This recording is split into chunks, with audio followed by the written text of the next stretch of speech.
Nigeria, they say, is the lion of Africa. Yet, it has its own lion's share of health-related issues. Malaria, being the most prominent, is responsible for 60% of all outpatient cases. Nigeria and the Democratic Republic of Congo are jointly responsible for 30% of the world's malaria cases. Nigeria currently loses over 600 billion naira in revenue due to the treatment of malaria. Yes, malaria is not only harmful to our health, but also to our lifestyle. My name is Patrick Monjo. I'm a media practitioner and I do a part-time business in laundry and dry cleaning. I want to share my experience about malaria. Sometime last year, I had a feverish condition that I never knew it would get worse. During the day, I just, as usual, try to get some drugs by the roadside, thinking that it will relieve the pains. But towards the end, towards evening, at that same day, the condition was getting worse. It was as if I have been beaten by irons. The whole of my body was shivering, and there was nobody with me. I was alone. During that evening and towards the night, the situation got worse. There was nobody to come to my rescue. I was rather crawling because I can't even lift my hands up, my legs, any part of my body. It was as if I'm gone. I started crawling. All of a sudden, I saw myself on the door. The next thing I heard was boom. The door open. I saw the door open. My neighbor now rushed me to the hospital. That was where I just saw myself being in the hospital. I spent like 2.5 weeks, which really affected both my financial life. I was not able to service my clients again for the little thing I do to sustain myself. My clients were calling me, and my boss in the office, I was unable to get through him. If not that he was so kind, because I would have even gotten my problems with my employer. But to the glory of God, because at that time I could not even make any call to them to say to let either of them, both my employer and my clients, to know that I'm going through this type of problems.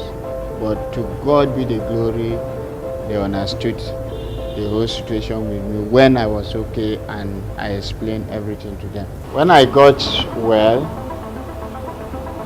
I discovered that it was just 5 weeks to my marriage, and there was no money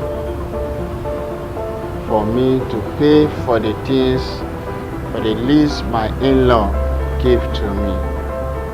After coming out from a health crisis, financial crisis, and now leading me to marital crisis. But to God be the glory, and before I should know it, everything was done, and today I am happily married. As we celebrate World Malaria Day, what are the plans in place to foster the eradication of malaria and to increase enlightenment across the country? My name is Morella Kekinji. I'm a social worker. I am the CEO of Treehouse. It's World Malaria Day, Monday to 25th of April, and I'm partnering with Green Life Pharmaceuticals to participate in the 1,000 to 1,500 man walk in educating people about malaria. Malaria is one of the deadliest diseases around, especially in Africa, in Nigeria. And 35% of the population of Nigeria die from malaria. We have decided to come together to stamp malaria out for good. That is the theme for this year. We're going to be embarking on a walk from Classic Event Center, Oregon, to Pavilion in Alausa. We're hoping that everybody's going to come out and talk about it. We want to educate people about sanitation. We want to educate people about how to take malaria serious, take the health serious. We want to let the people around know that malaria is something that we can eradicate. It's something that we can do without. It's something that can stop killing us. Nigeria has over 100 million established malaria cases and over 300,000 reported deaths each year, placing it in the unenviable position of the country with the highest number of malaria casualties. Why is malaria more rampant in Africa? What are the related socio-economic issues? And who are those most at risk by this dreadful disease? Malaria is an infectious disease caused by Plasmodium falciparum, which is the most virulent form of the Plasmodium. And this is transmitted about by an infected female Anopheles mosquito.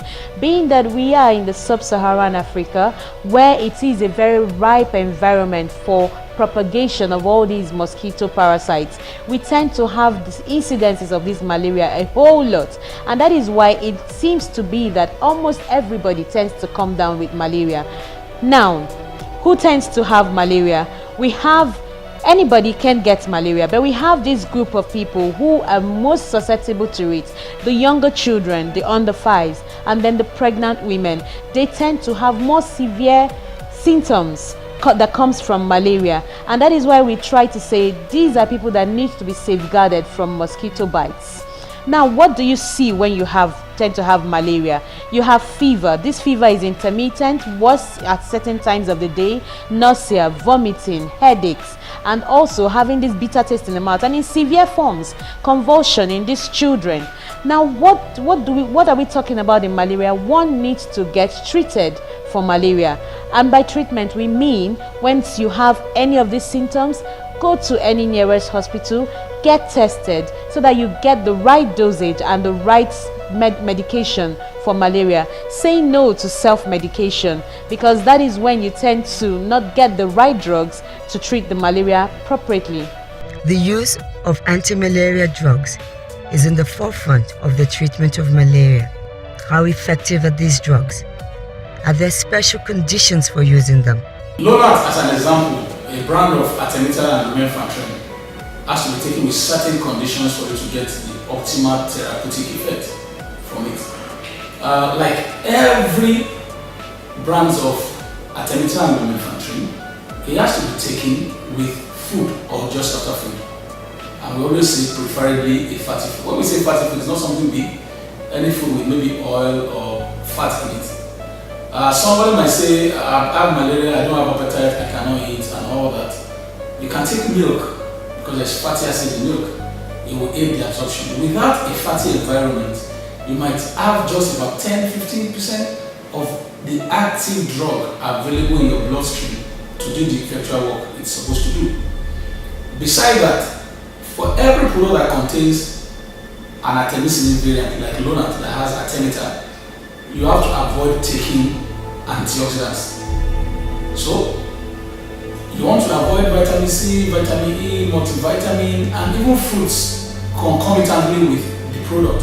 What we will advise is that take your drugs for the 3 days regimen, then after completing your dosage, you can then take your multivitamin and all of that, and all whatnot that you might want to take. You can then begin to eat your foods.